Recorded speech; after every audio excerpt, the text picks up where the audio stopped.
Welcome back. Thom Hartmann here with you in the studio with me. Charles Sauer, Libertarian economist, president of the Market Institute, marketinstitute.org. His website, well, that's his website. His Twitter handle is Charles Sauer, S-A-U-E-R, and or at Market Institute. Charles, welcome back. Thanks for having me. Always nice having you here with us. So Tucker Carlson last night said, "Don't let America become Europe." Yep. And I think that that's a widespread. Now he was speaking of too many immigrants, but in the broader context, the "Don't let America become Europe." That's basically what Ronald Reagan ran on. You know, it's basically what Republicans have been saying since Barry Goldwater, I would say. I mean, I'd say some of them maybe. Yeah, I think the vast majority of them. You know, we don't want to have a welfare state. In Europe, about 40% in Northern Europe, about 40% of the economy is the government sector. You know, it's taxes are high. It's very difficult to become a billionaire. It's not hard to become rich, you know, if you do the same things you do here in the United States. But instead of being worth 80 billion, you'd be worth 300 million. And the flip side of that is that you got a whole bunch of people who, instead of making $6 an hour, are making, like in Denmark, the minimum wage is $17, $18 an hour. You know, and so people actually have a good living. So what's wrong with the European dream for the United States? Well, let's see. First of all, the people that are making those wages aren't the youth, right? So the unemployment, no, it's not. The unemployment rate in Europe overall is like 10%.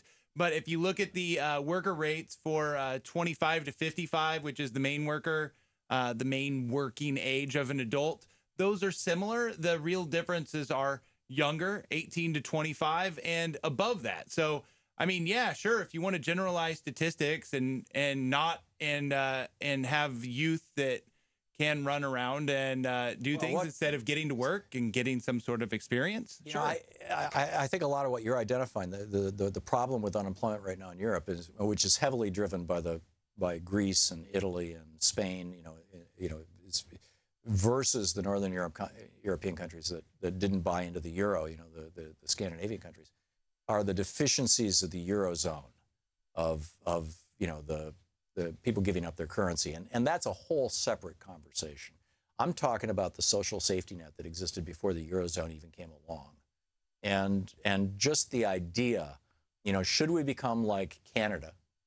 Let's forget Europe for a minute. Should we become like Canada, where the government is maybe 30% of GDP? I don't know the exact number, but I know it's much larger than it is in the United States. It's not quite what it is in Sweden.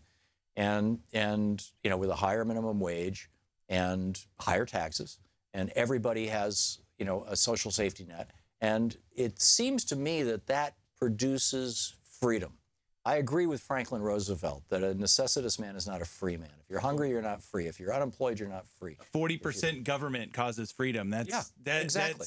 That's completely untrue. I mean, that's just not true. If you're a kid, let's look at the hang on just a second. Let me take a metaphor here. If you're a kid in a family, and you have mom and dad, and you have a house to live in, and you have food, and you can go to school, you feel relatively free.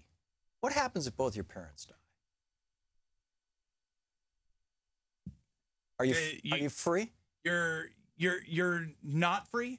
Things like that happen. I would say that you're in a state of panic. I'd say you're in a state of grief. You're flipped out. You're in a crisis.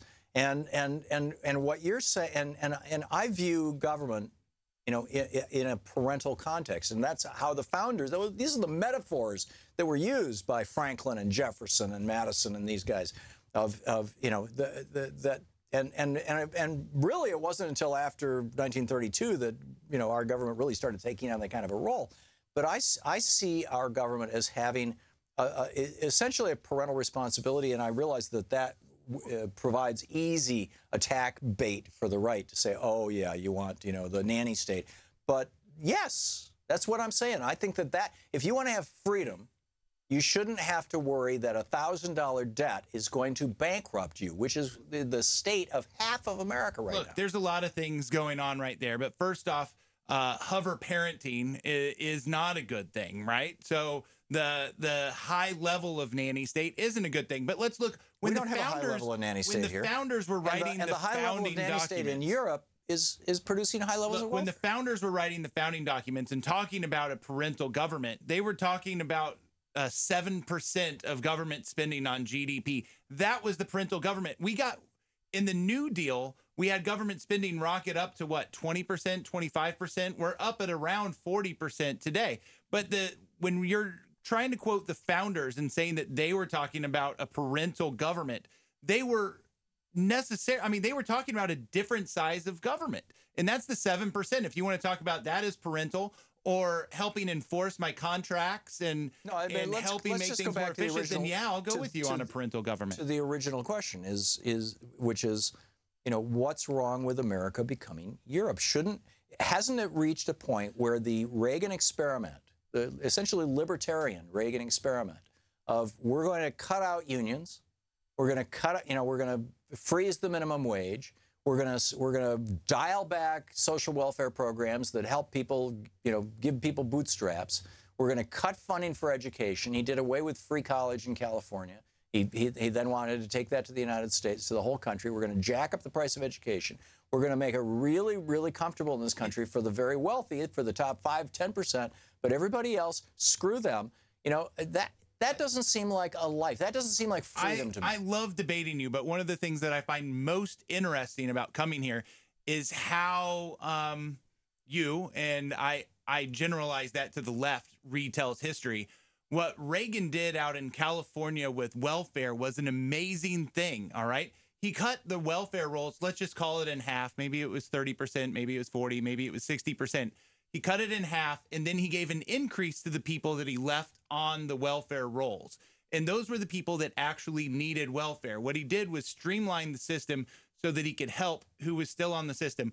But Charles, I don't know if that's true. I know nothing about No, that was Reagan Bob Carlson out there. But I do know that Reagan did away with free college education in California. And that was, I think, the beginning of you know, a trend that went nationwide. Of a downfall of California? I don't think so. The downfall of America. They seem to be doing pretty well. No, we've got over $1 trillion in student debt right now as a legacy of that decision that Reagan made when he brought Bill Bennett in to run the education department as president.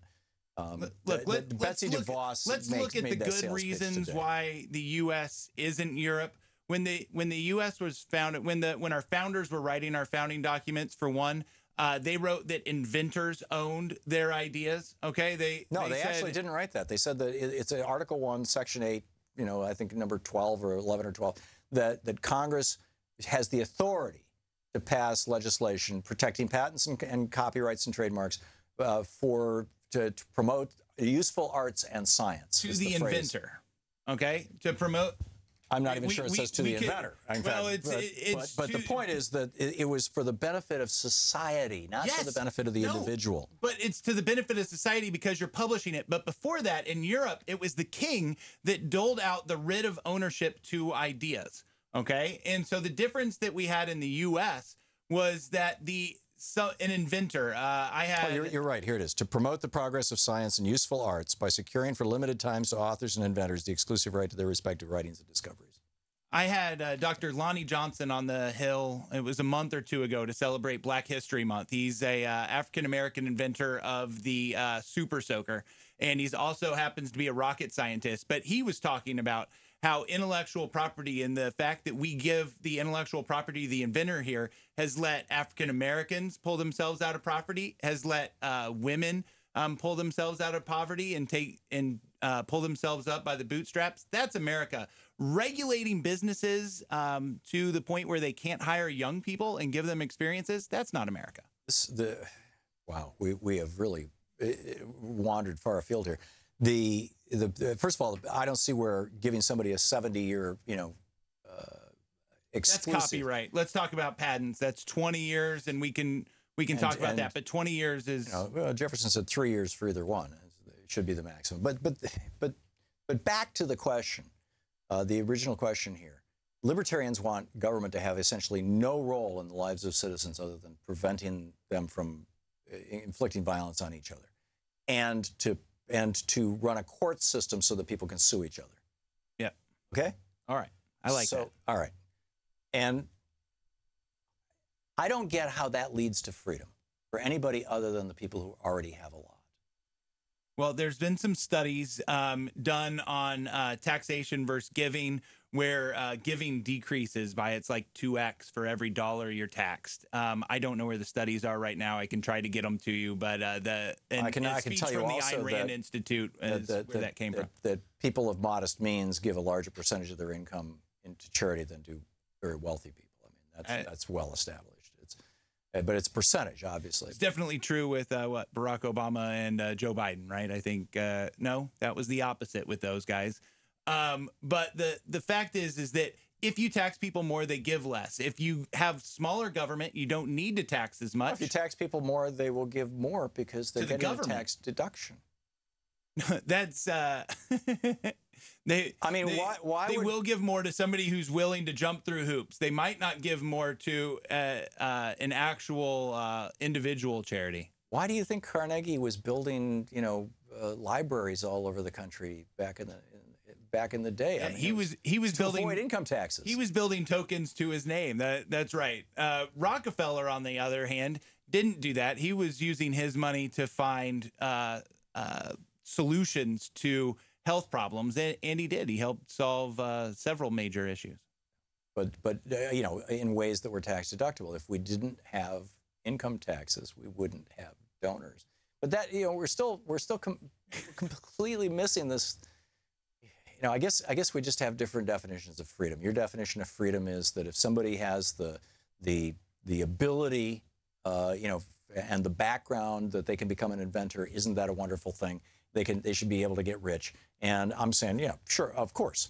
But what about the other 99%? Look, people have different starting lines. All right. I mean, I've started at a different place than you started, and my kids are fortunately going to start in a different place than I started. And I like being able to give them that.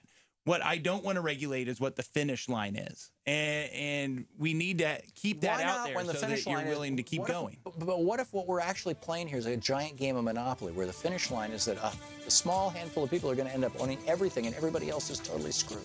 Well, that's just not the way that the economy works. That is absolutely the direction we're going. The churn at the top, if you numbers from the Treasury show that the churn from the top down is faster than the churn from the bottom up.